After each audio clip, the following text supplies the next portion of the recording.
सच सच बताना, तुम्हें भी लगता है ना बस ये काम कल कर लूंगा, अभी मूड नहीं है, थोड़ा रिलैक्स कर लेता हूं, बाद में स्टार्ट।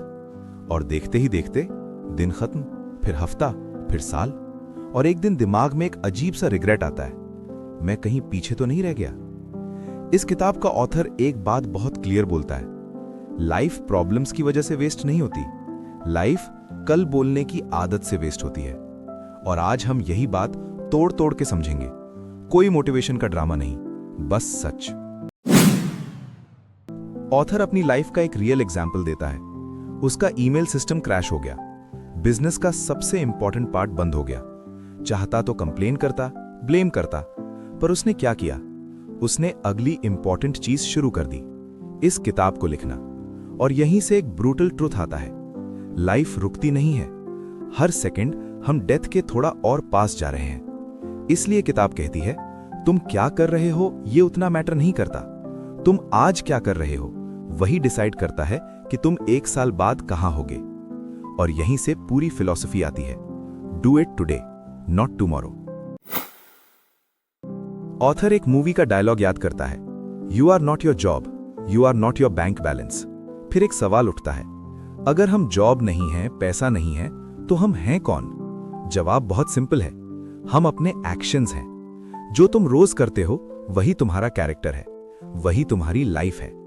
इसलिए किताब कहती है, तुम मोटिवेशन ढूंढ रहे हो जबकि तुम्हें अपने एक्शंस देखने चाहिए। ऑथर ईमानदारी से मानता है, मैं खुद क्रॉनिक प्रोक्रास्टिनेटर था। कॉलेज के exams, last week panic, Red Bull, stress, regret. और रिसर्च भी यही बोलती है, शॉर्ट टर्म में प्रोक्रास्टिनेशन अच्छा फील कराता है, लॉन्ग टर्म में एंजाइटी, स्ट्रेस और लो सेल्फ एस्टीम देता है। और एक बहुत इंपॉर्टेंट लाइन, प्रोक्रास्टिनेशन कोई क्यूट हैबिट नहीं है, ये पुअर सेल्फ रेगुलेशन का साइन है। हम काम से भागते हैं क्योंकि काम बोरिंग होता है, या अनकंफर्टेबल होता है, या मीनिंगफुल नहीं लगता। इसलिए हम क्या करते हैं? इंस्टाग्राम खोल लेते हैं, यूट्यूब, शॉपिंग, न्यूज। रिलीफ मिलता है पर सिर्फ थोड़ी देर के लिए। किताब यहां एक बहुत बड़ा मिथ तोड़ती है, विल पावर पर भरोसा मत रखो। विल पावर फेल हो जाती है, काम तब होता है जब सिस्टम होता है। ऑथर के सिस्टम के कोर पॉइंट्स हैं, self imposed deadlines, distractions eliminate करना, इंटरवल्स में काम करना, एक्सरसाइज, रूल्स बनाना। और एक डेंजरस ट्रुथ, फ्रीडम तुम्हारा दुश्मन है। रूल्स बोरिंग लगते हैं पर रूल्स ही फोकस देते हैं। अगर रूल्स नहीं तो लाइफ रैंडम हो जाती है। किताब साफ साफ बोलती है, टेक्नोलॉजी तुम्हें यूज नहीं कर रही, तुम टेक्नोलॉजी के यूज हो रहे हो। Netflix auto play, YouTube suggestions, infinite scroll. Author का सॉल्यूशन एक्सट्रीम नहीं है पर बहुत क्लियर है, ऑलवेज कनेक्टेड से मोस्टली डिसकनेक्टेड बनो।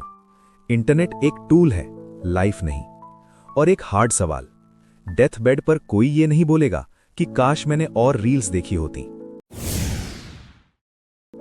इस किताब का सबसे बड़ा पॉइंट है, सबसे बड़ी वजह लोग प्रोक्रास्टिनेट करते हैं क्योंकि वो मीनिंगफुल काम नहीं कर रहे होते।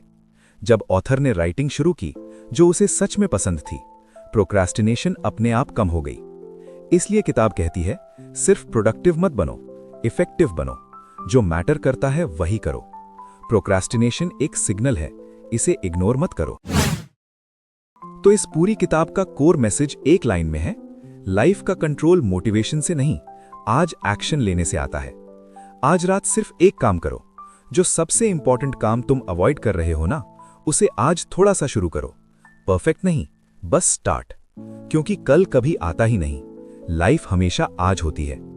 Do it today.